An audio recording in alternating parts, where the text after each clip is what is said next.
Hello and welcome to this video, and on this video I'm going to try to answer the question that appears in the comments of many of my videos where people state the fact that they think that all new music has been made, right? That no one's going to be able to do anything new again. There's only a certain amount of notes and rhythms, there's only a certain amount of chords, and everything that has been done has been done. So I'm going to ask the question on this video, has all the new music been made? And I'm going to try and discuss that. Recently I put a video out which I thought would just die on this channel. It was quite a deep philosophical video. It wasn't my usual, clickbaity top 10 type of stuff, where I asked the question, why do modern jazz musicians all sound the same? Now, of course, deep down, I don't really believe that. I think there's lots of individualistic musicians out there, but there's a trend, and we're talking about a trend that I think people have spotted in jazz and then in general in music and in the arts as a whole. There is a homogenization and conformity that has entered into the arts, and I think that is the best way of describing what is happening at the moment. Whereas at the beginning of the beginning of the 60s, when the postmodernist era sort of kicked in culturally, the value of self-expression was very important. So the arts reflected that. It was very important that people had a voice, and all sorts of different people had a voice. It was almost like culturally we said, what has other people got to say? We've just been hearing the same old thing from the same old set of people, the people in power, as it were. What else, what do gay people think? What do black people think? What do women think? And there was an opening up, and self-expression became very important. And that ushered in what I would call the rock era. Rock music became the preeminent artistic form on the planet. 50, 60 years later, we are now in the death throes of that postmodernist period, where a lot of those ideals that emerged that were very important and very exciting have become ideological. And I think they are forcing a conformity on us. On other videos on this channel, I've talked about how cultures will often move from a sort of visceral self-expressionist point to a sort of perfectionist, grid-based point. And I think our culture is at that point at the moment. And it's at breaking point, right? Do I think that there's going to be no new music made ever again? No. And I think there is a lot going on in music at the moment. In fact, when you sit back, there's something happened in music which is completely new in the last 20 years. And so new that it's actually killed a lot of the 20th century music forms. I think this is the point of what's going on. So let's back up a bit and just give this a little bit of context. And like I say on these videos, I am just discussing this. I'm not really coming from a sort of strong viewpoint. I'm just having the discussion, and I think that's what's really important. That's one of the jobs of art, is to promote these discussions. These discussions are important because it's where our values come from. So music music was drastically changed in the 20th century when it got recorded. Recording enabled people to set in stone folk music forms. We had a technology before that which was written music, so you could store music by writing it down, and that created what we call classical music, and there was a whole structure behind that. Folk music existed in the moment. It was heard and then it was gone into the air. Once recording was created and a recording music industry was created, you could record something and set improvisation in stone. You could set groove in stone. You could set the individuality of a performer's voice into stone. And as soon as that emerges, music completely changes. And the music industry is based upon, I believe, the selling of those three new attributes: individual voice, groove, and improvisation. So In the late 1930s, someone like Coleman Hawkins could do a recording of Body and Soul, solo recording of Body and Soul, where he improvised, and then that has become a set piece of work in the canon of music, the same as Mozart or Beethoven. Once you start setting folk music in stone, what you find out is these folk songs have existed for thousands of years. That people are basically doing the same thing over and over again. And before the recording industry, you could go to your local tavern and you could hear a folk song, and someone could be singing exactly the same folk song. They might change a few chords here and there, they might change the lyrics here and there, but we actually have a body of work which is forming everything. So when we go back to the blues, we notice that blues tunes are related back to old folk songs that have been transmuted through this new form of music in the US called the blues, and we're pulling in certain ideas. So when you look at certain songs, you could see those songs emerging, and then you see Bly Lemon Jefferson do a song, and then you see someone like Robert Johnson alter that song, and those songs go through, and then bands like Cream and Led Zeppelin, they take those songs. This has been a nightmare for copyright when it comes to popular music and jazz and blues, because so often when someone creates a song, that song has the DNA of other songs in it, right? So authenticity is a really difficult thing to discuss within the popular music forms. So if you imagine what recorded music industry has done is it's put its stamp on this stuff. But there was a time when music was not about being novel, right? Now, novel music was made because culture changed. Composers would come out and they would change their music based upon what the king or their patron liked. And cultural shifts meant people wanted different stuff. And that meant there was a progression in music. But on the whole, for most people, when they went to their local church or their local tavern and they heard music, that music was entirely novel for them. They hadn't heard that. It didn't matter that, 20 miles down the road, there was someone listening to exactly the same song, sung in a different way by a different person. Okay, so this idea of originality has morphed, okay, through history. When recording music emerges in the 1920s and really becomes a thing. Now, I'm sure there's so many pedantic people say yes, it really emerges in the turn of the century. Caruso only was selling millions of records, but the commercialisation of popular music forms, that's like jazz and blues and ragtime and all that type of stuff that happened in the 20s. That's coinciding in a cultural shift that's going on, where you see technology and modernity starting to kick in. It comes in after the First World War, and you see that the whole of culture has changed and people are looking for something new at that point. This is this cycle that I discuss, where you get sort of culture epochs and they turn around, and with that idea of modernity comes the idea of jazz and blues, and there is an aesthetic push to go and find new things. There's an era in the 1920s and 1930s where there's a hunger, especially in the 1920s. What happens is once these new things have discovered, they get codified. The rules start to emerge. People start to notice how that's done, and they start to expand on it. And in jazz, we can see a move towards, the very popular music of Louis Armstrong, which has got vocals and it's got like jokes and all sound effects and all this stuff that's really entertaining. And we move towards, bebop in the 1950s, which is much more serious and codified, and it is looking at the structures created by jazz and boosting them and supporting them, which is again creating new stuff, but is creating new stuff which is a lot more rigid in a way.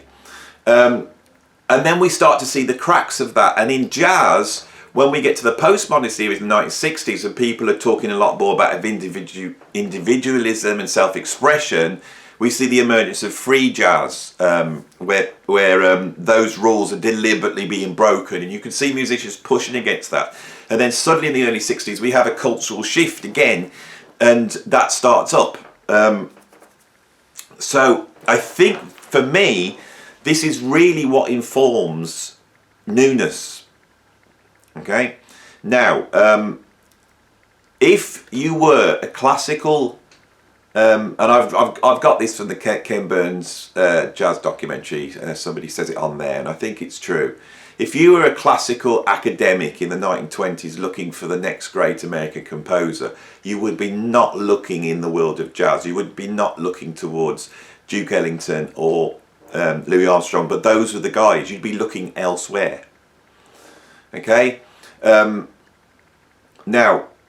there has been something incredibly new happen in music in the last 20 years, and it's the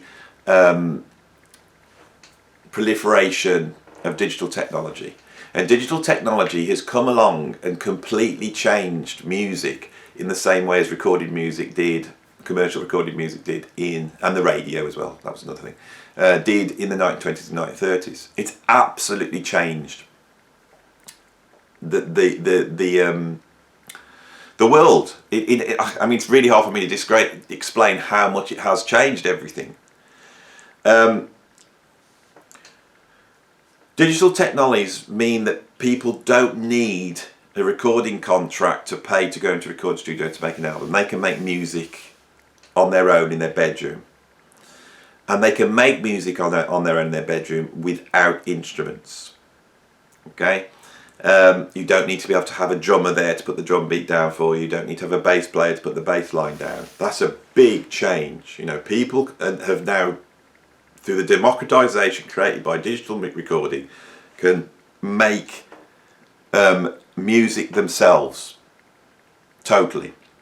Now, with the advent of AI, and AI is not a new thing. It's been there right from the beginning of time. You know, it's like you know, when people invented drum machines, and the drum machines had programmed drum parts in there, and so people would not have to program a drum part. They could just lift a drum part out. And this really goes back to this thing I'm talking about that exists in folk music forms.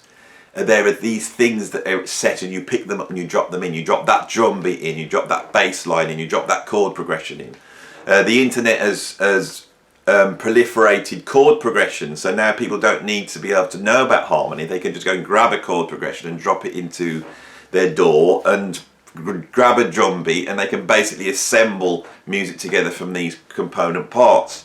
Now the question is whether people would balk at this, and they haven't. What's happened is it's been embraced by the general public on a massive level. So most of the music you hear all day long has been created in a machine, and it's amalgamated stuff together in the same way as folk musicians were amalgamating stuff together 100, 200 years ago. Digital recording also means that this stuff can be recorded at high quality, so you don't need the studios to do that. And the next thing is that once you've created that music, you can then distribute it online. Once you've created a digital recording and you put it online, if 1 million people come and click on your link, it replicates what you've made 1 million times over, and that each replication is absolutely perfect, and there's no degradation. This is a huge change.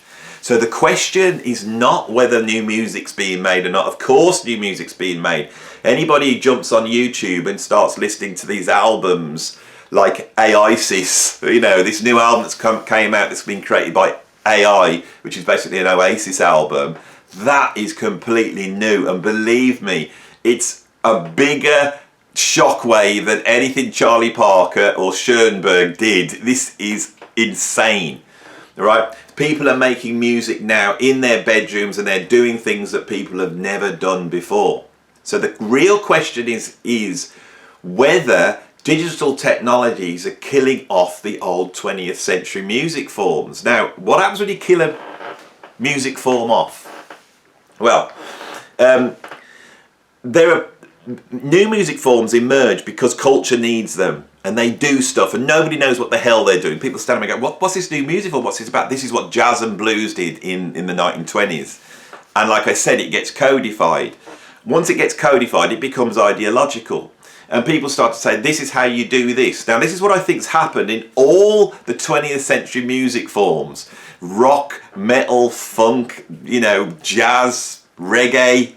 There is a way of doing it. There's a lines you should play, there's chord progressions you should play, there's a certain sound you should do. And the internet as well as enabling people to distribute music, has also enabled people to gatekeep.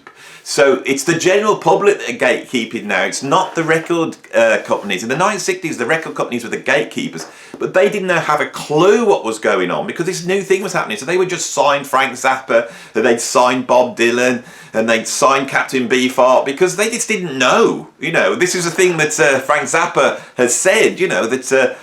yeah, they were gatekeepers, but they didn't know what was going on. Now the gatekeepers are absolutely brilliant, and whatever style of music you're in, and I play in prog, I know where the gatekeepers are. I know that people will go, hear something and go, no, this prog, it sounds like prog and it's ticking all the buttons of prog. It's prog, I like it, I will share it. Look at this, it's prog, everybody, right? That's not prog, I don't like them, I don't like that person. So this gatekeeping is going on as well, and it's creating a conformity and homogenization in the existing music forms. If you go into cutting edge hip hop or trap or I'm too old to even know what's, of course, new stuff is happening there, right? And it's not about chords, it's not about melodies, it's about what the digital technology enables you to do. It's about what the computers can do, and we are at a cutting edge with that. But if you codify and create an ideology around a music form, so like in heavy metal, you know, heavy metal, the guitar sounds have to be a certain way, and also what we see in most of the music forms is the skill aspect has gone out of control. So people are judging it, you know, in a sort of biggest, fastest, bestest, you know, here's a drum beat you can do this blast beat really fast, here's a guitarist who can play this guitar solo really fast, here's someone who's got this like Jay Dilla groove down absolutely perfect and mathematic, and we've got that going on as well. So everything has become codified, and once art forms become codified, you're in a straitjacket. So an example of this would be the blues. I believe the blues got so codified by the 1960s, okay, by the time you get your Claptons and your Peter Greens, that's a sort of a new group of people, quite a privileged group of people, looking in a sort of archaic form and going, this is how it should be done and you can't shift it. And the blues dies at that point, and the blues becomes a museum piece. But what the blues does, it transforms, it mutates, and it mutates into heavy metal. Heavy metal is the new thing. If you push blues far enough, it becomes heavy metal. Okay, so we have seen this with jazz. Jazz has become hip hop, right? That's where the creative urge of jazz has gone. It's in hip hop now, right? And because jazz has become so codified, it's impossible to push the frontiers of jazz forward anymore. It's impossible to push many of the 20th century music forms. They're dead, and they're dead because they're museum pieces. It doesn't mean they don't go away. If you buy tickets to go and see a Glenn Miller style big band, they'll play it brilliant and you'll enjoy it. If you go to see a medieval or baroque classical ensemble, you know, if you go to see someone play a classical concert, that music's, you know, it's exciting and it moves you. But everything about that concert has been codified. It is within a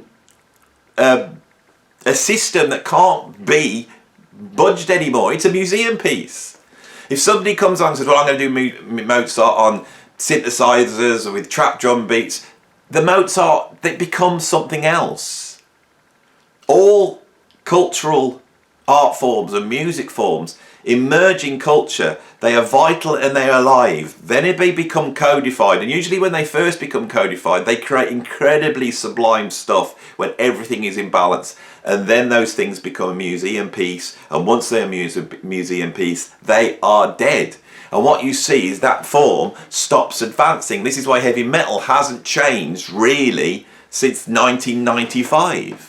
And this is why jazz really hasn't changed from around about 1982. We've had 40 years of jazz sounding exactly the same. And the only new things are where jazz is taking in influence from new alive forms from outside itself and integrating back in. It's no longer the heart and sort of nuclear reactor of new music. It's now the receiver.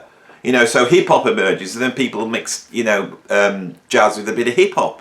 And it's the hip hop bit in the jazz that makes the jazz sound new. But of course, you have that feeling that the hip hop is the real newness, and jazz is sort of just tagging along in the background, trying to keep up and stay relevant.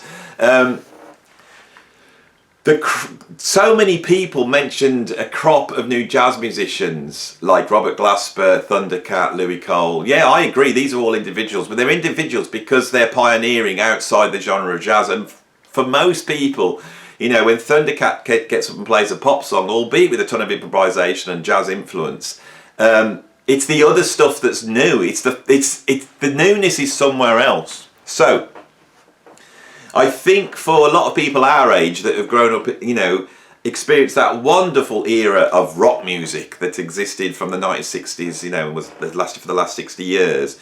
We grew up, you know, experienced this incredibly vital thing around us, which has now been codified, and we are looking to the music forms that we like. Prog, jazz, jazz fusion, reggae, soul, funk, and all those things are dead. They are dead. They're museum pieces. They are now like big band jazz.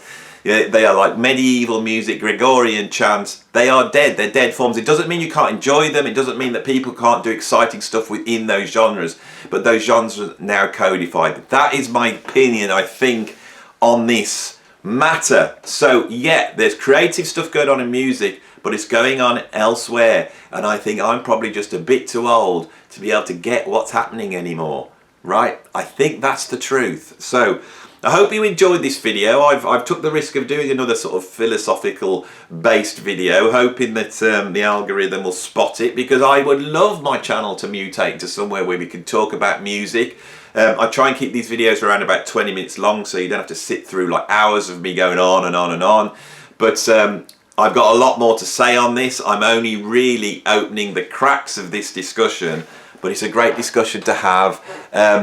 I am never talking from a position of absoluteness, so those of you get all angry and go, I completely disagree. It's great that you disagree, you know, but hopefully we can keep it as a discussion, and that's all I've got to say. So if you like this video, like it. If you want to subscribe, subscribe. If you want to get deeper into this, go to my Patreon. The link's down below and you can support me there. Thanks for watching this video. I'll see you on the next one.